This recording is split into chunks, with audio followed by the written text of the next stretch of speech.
All right, it's Wednesday. We're doing the rundown from Chicago. Chicago Day is back. We got White Sox Dave and Danny. Carl's got had a conflict with starting 9 interviews. Eddie's in New York, so we got this team here with us today. Boys, Danny, we'll start with you. How you feeling? You ready to go? This is like you're called up. This is my rundown debut. I was recently told we cannot decline going on the rundown, so here I am. Thank you for inviting me. Hey, don't say no to the rundown. It's not optional. You got to ask you do it. So I saw on Twitter yesterday someone called Davis Martin, who is a pitcher for the White Sox, he's been the guy that when they have a doubleheader, they need the extra arm. He's been the guy that they call up. That's Danny. That's Danny. And you could make an awesome career out of that. Is that what you're implying Danny should do? I'm a 6 man. Yeah, the 6 man, yeah. exactly. Yeah, I like that. No pressure. Well, after this, maybe we'll toast you if you do a good job with some New Amsterdam vodka. New Amsterdam was born from an uncompromising passion for great vodka. This commitment to excellence enabled New Amsterdam to produce vodka of superb taste and unparalleled smoothness, and I have to agree with that. I've done the Pink Whitney. I've done the New Amsterdam. New Amsterdam is fucking great. New Amsterdam is an 80-proof vodka made from some of the finest quality grains from the America's heartland. Do you know where the name New Amsterdam comes from? Amsterdam. New Amsterdam. Belgium. Yeah, that's New York City. It Yeah. used to be New York City. Yeah.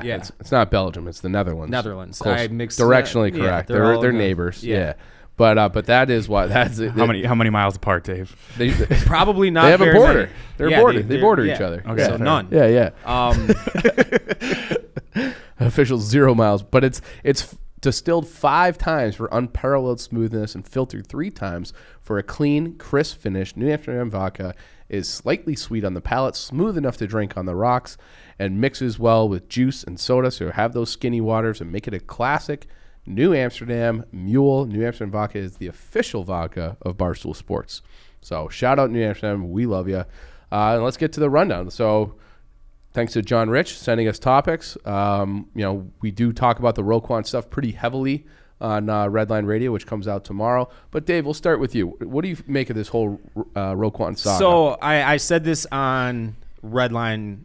I'm in full baseball mode right now. So when I saw the Roquan news drop, I was like mildly perturbed. Once the White Sox get officially eliminated, whether that's in the playoffs, hopefully, or the regular season, then my brain will shift to football season, and then I'll be able to digest this news and get really pissed off at another team. Dave's got nothing. Danny.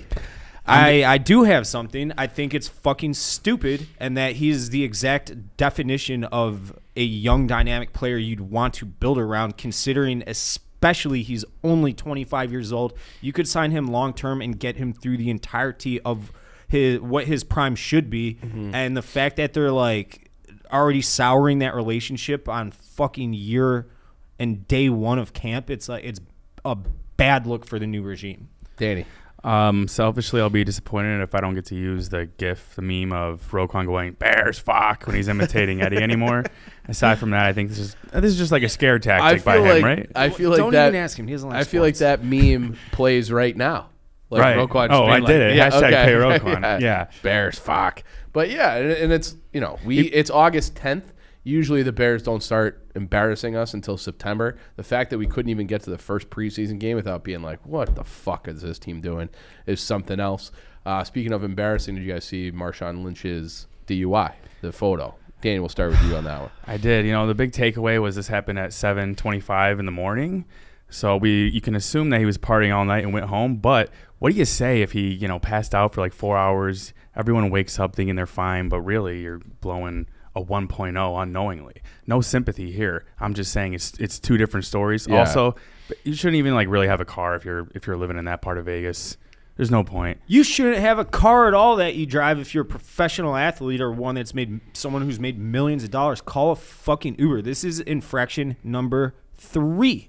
He got a DUI back in 2011 or something, and then he got a reckless driving. I don't know if he was under the influence the second time, but that was in like 2014 or something.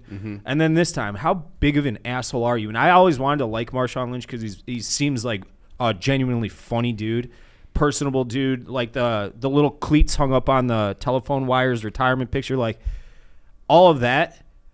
Awesome, but you got to be a piece of fucking human shit, and especially considering what happened, just a year ago, where the Vegas Raiders guy killed somebody and a dog. driving 100 miles an hour all shit-faced. Yeah. And fuck him. Danny, like to your point about like maybe he was, waking up from it, didn't quite realize it because the timing of it. Bro, if your eyes look like that in your mugshot, like you got to know that you're not capable. Like you should be able to look in the mirror, like literally look in the mirror and be like, I can't even open my fucking eyes. If you're showing 0 pupil, then yeah, you're probably still wasted from the night before. Yeah, so I take that back. Yeah, thank you very much. I'm glad you said that. Dave, we'll go to you with this one. It's obviously Portnoy's going viral again. People are angry at him. People are angry at you for your take on it. The little kid crying on the mound. So set up the story. The kid gets hit by the pitch in the face. The pitcher who hit him starts crying on the mound. The kid who got hit comes over from first base and gives the pitcher a hug. That seems like a White Sox Dave move. Yeah, that's exactly what I would have done in that situation. I wouldn't have been laughing in my own head about this little bitch crying on the mound and tried to immediately steal second and third base the next 2 pitches. That's what you have to do.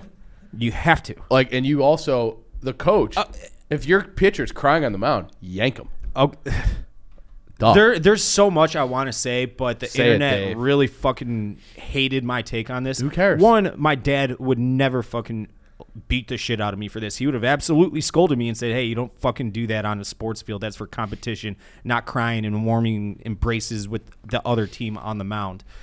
Second of all, this is going to be a part where I get shit on. I don't care, but it's a stone cold fucking fact. If you get hit in the head in Little League wearing a helmet, you don't feel a thing. Everybody who's played Little League baseball has gotten hit in the head, and it doesn't hurt. To prove that, this kid, obviously, he put on a little show after he got hurt and might have hit his cheekbone a little bit. It's also just a little scary.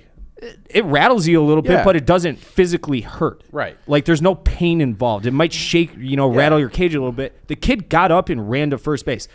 If the pitcher was crying because he hit the kid, soft move. I'm sorry. I don't care that he's 12. He should quit sports.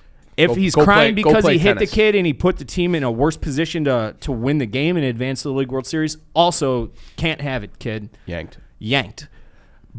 But on the flip side, I see 11-year-olds, they're, hormones flying at all cylinders. They're growing up, all that shit. Mine didn't start flying until later. I was a late bloomer. I got my first pube at like 14. They're emotional. Dudes are emotional at that age. Sure. I kind of get that, whatever, but the kid who got hit at first base, perfectly fine going and like hugging it out. Come on, man. There's sportsmanship. And this is not sportsmanship. This is way, way too much for me personally. If you disagree, that's fine. That doesn't make me a human piece of shit. It's that I think it's too much. I would have, if I were that kid and I'm playing mental war games, I would have been at first base, maybe faking tears myself, and looking at him, trying to get him rattled so he walks the next kid. You want that kid's brain spinning. You're trying to go to Little League World Series. You have to use mental warfare to bury him, and I think that's what we should teach I kids. really think that with the Little League World Series over the last, as PC culture has been more and more prevalent in our society, I really think ESPN needs to stop enabling this kind of behavior. I would agree.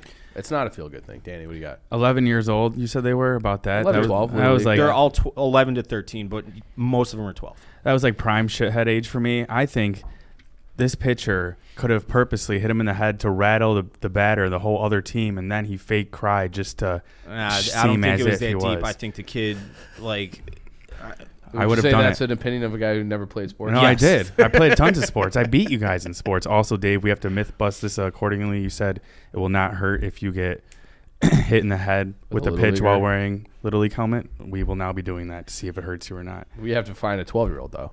Mm-mm. I mean, how Can you throw like a 12-year-old? I could throw like a 12-year-old.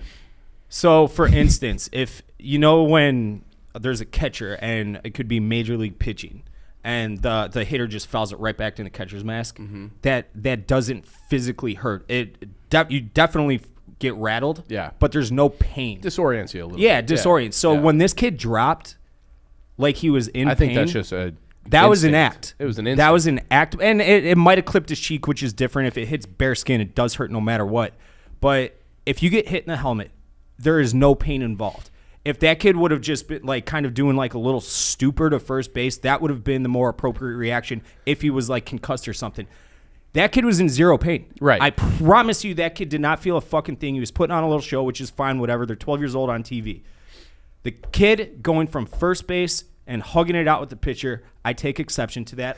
I wouldn't want my son doing that. Approved. My dad wouldn't want me doing that. So I think if you were coaching that team, would the kid who left first base to hug the pitcher be making the trip to Williamsburg, or do you leave him at home? I would probably have to think about it, knowing that I would be putting myself in a position to get completely fucking dragged across the internet coals.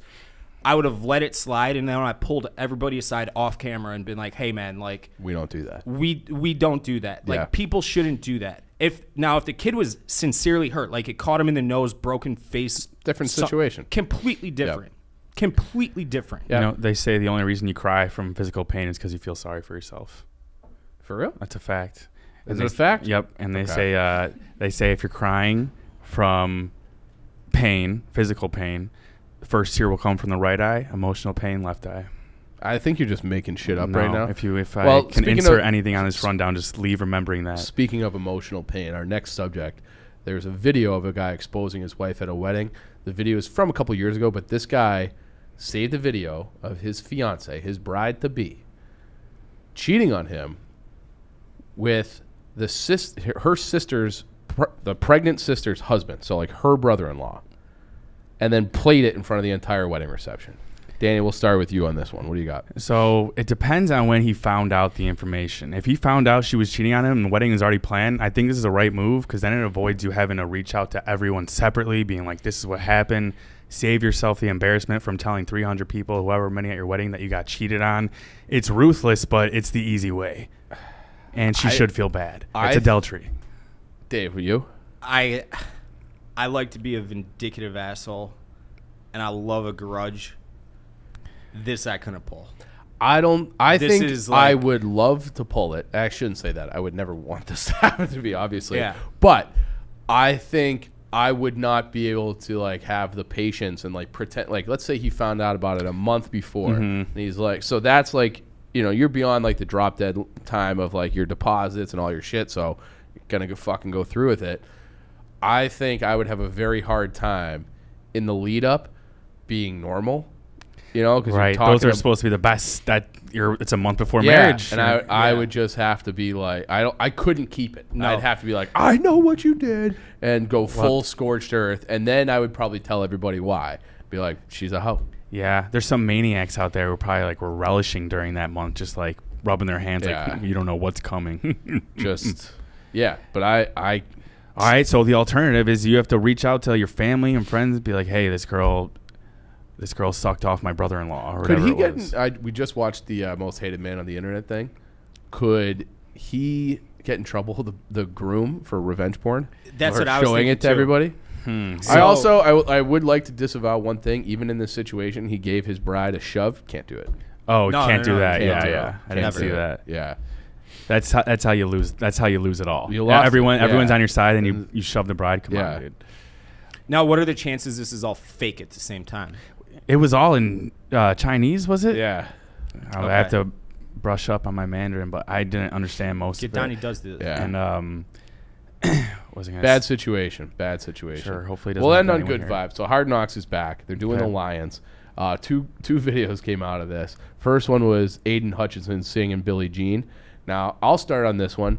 I love this as a hazing activity, making somebody get up in front of the audience and do a little karaoke. We had to do that. I think it was my senior year, my last year of prep school, where you drew a song, like it was kind of at random. And because I'm old, I'll beat you to that one, Dave. My song was "Baby, 'Cause I'm a Thug" by Trick Daddy. Baby, and I had to be up like on the locker room. Wouldn't change for the world. Yeah, baby, it's a jam. It was a great song. Oh yeah. But that was the song I had to do, and it like, I thought Aiden Hutchinson doing Billie Jean. I thought he fucking killed it. He did. Did you already know all the words to the Trick Daddy song? I mean, I couldn't do it now, but I could probably do the chorus now, like Dave just did. Did you have a screen in front of you? No, That's what I'm asking. it was like you had you it got like those baggy jeans and those a screen in front of me. This is like 2004. Well, you said karaoke. Different from y'all. Yeah, but it wasn't like a form. It was like in the locker room, so it wasn't like, it was similar to that situation where that was a meeting room. That's not even hazing. Yeah, I was gonna hazing. say I don't think it's hazing. It's like a team, No. a little team bit. bonding. Yeah, That's but it's different. It's an icebreaker. Yeah, well, if you're only making the rookies do it, that's there by design. It's a little bit of hazing, but it's like Technically so by the book. it's so G-rated hazing. It's that like shouldn't when even they count. tape the fucking backup or the newly drafted quarterback to the goalpost. Or I remember for Tebow, they like made him like do the bzz, like the jackass buzz thing, and he just had blotches all over his hair. No, and they shit. gave him the Friar Tuck haircut. Was that what it was? Yeah, but this, I would say, he's clearly well liked, and he brought the energy because his singing, I would say, was terrible, but his dancing got everybody hyped. And the best way to recover from being a terrible singer when you're doing karaoke is to make everyone else sing with you. And like, so, mission accomplished by Aiden Hutchinson. His career's off to a great start. So, is that our last topic? We got Dan Campbell from the same show. Did you see that? Why are you trying to get into the after show, Dave? A little bit.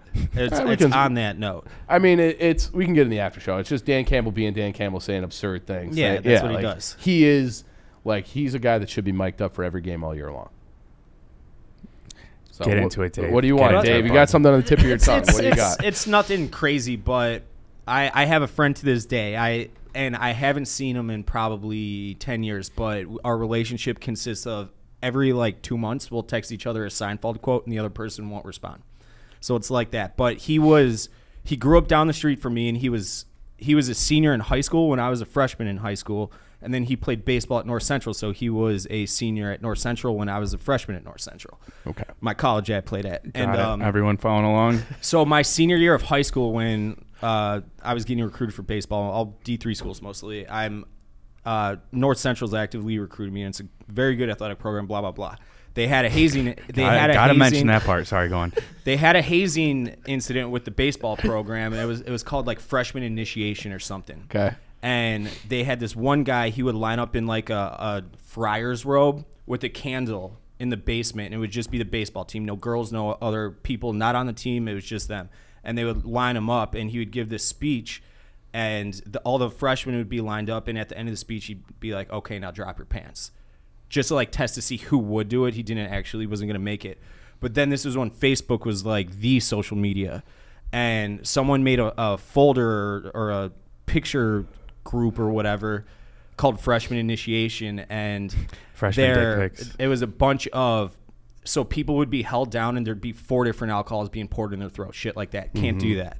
And I guess there is a third-party watchdog group that goes around looking for that kind of stuff. Ooh. So it became a big deal to the point where the coaching staff that recruited me got fired. The school got a ton of penalties enacted upon it.